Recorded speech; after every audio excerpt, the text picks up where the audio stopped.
물론 여기서 중요한 전제가 있습니다. 절대 무리한 대출을 전제로 한 이야기는 아닙니다.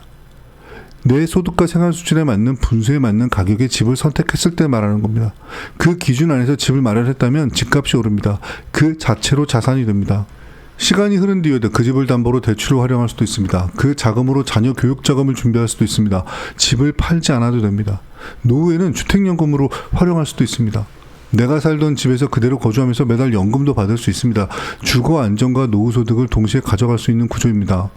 즉 집을 먼저 준비한 사람은 선택지가 점점 늘어납니다. 시간이 갈수록 자산이 문제를 해결해주는 방향으로 움직입니다. 반대로 집을 뒤로 미룬 선택은 다릅니다. 그때그때 현금으로 문제를 해야 합니다. 항상 빠듯하고 항상 다시 계산해야 하는 구조입니다. 그래서 내 집 마련은 무리하게 빨리 하느냐의 문제가 아니라 감당할 수 있는 수준으로 언제 구조를 잡느냐의 문제입니다. 이제 다시 한번 질문 드려보겠습니다. 어느 선택이 더 현실적인 선택일까요? 어느 구조가 인생의 변수를 더 오래, 더 안정적으로 버텨낼 수 있을까요? 그리고 무엇보다 여러분이라면 어느 쪽에서 살고 싶으십니까? 조금 더 솔직하게 말해보겠습니다. 가로저축이라는 표현은 장기 투자를 해야 하는 금융회사가 고객을 끌어오기 위해 만들어낸 말장난에 가깝습니다. 금융회사 입장에서 가장 좋은 고객은 돈을 오래 맡기고 중간에 찾지 않는 고객입니다.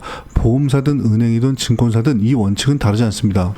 그래서 장기 투자는 늘 좋은 이미지로 포장됩니다. 지금 쓰지 말고 참고 중간에 흔들리지 말고 오래 유지할수록 성공할 수 있다고 말합니다. 이 설명은 금융회사 입장에서는 아주 논리적이고 합리적인 이야기입니다. 하지만 이 구조가 과연 고객의 인생 구조까지 고려한 것인지는 다른 문제입니다. 결혼, 주거, 출산, 교육처럼 목돈이 필요한 순간은 반드시 찾아옵니다. 그런데 내 돈이 장기 투자라는 이름으로 묶여있다면 어떤 선택을 하게 될까요? 결국 내 돈은 그대로 두고 대출로 문제를 해결하게 됩니다. 이 순간 구조는 완전히 뒤집힙니다. 그래서 가로저축은 우리에게 꼭 필요한 전략이기보다는 금융회사에 더 유리한 언어로 포장된 개념일 수 있습니다. 중요한 것은 좋은 말인지 멋있어 보이는 구조인지가 아닙니다. 그 돈을 내가 필요한 순간에 쓸 수 있느냐입니다. 재무설계는 금융회사의 언어가 아니라 내 인생의 언어로 다시 해석해야 합니다. 그래서 저는 이렇게 정리합니다. 가로저축과 장기투자는 아무에게나 권할 수 있는 방법이 아닙니다. 장기투자는 중간에 돈을 꺼냈을 일이 없는 생활과 인생의 큰 변수를 이미 넘겨온 사람에게나 가능한 전략입니다. 결혼 자금이 아직 필요하지 않고 주거 문제도 이미 해결되어 있고 갑작스러운 목돈 지출에도 생활이 흔들리지 않는 사람, 이런 여유가 있는 사람에게만 장기투자는 의미를 가집니다. 그래서 장기투자는 여유 있는 사람에게만 추천할 수 있는 방법입니다. 그 여유가 아직 없는 상황에서 장기 투자를 전제로 한 가로저축을 선택한다면 그 구조는 언젠간 반드시 흔들리게 됩니다.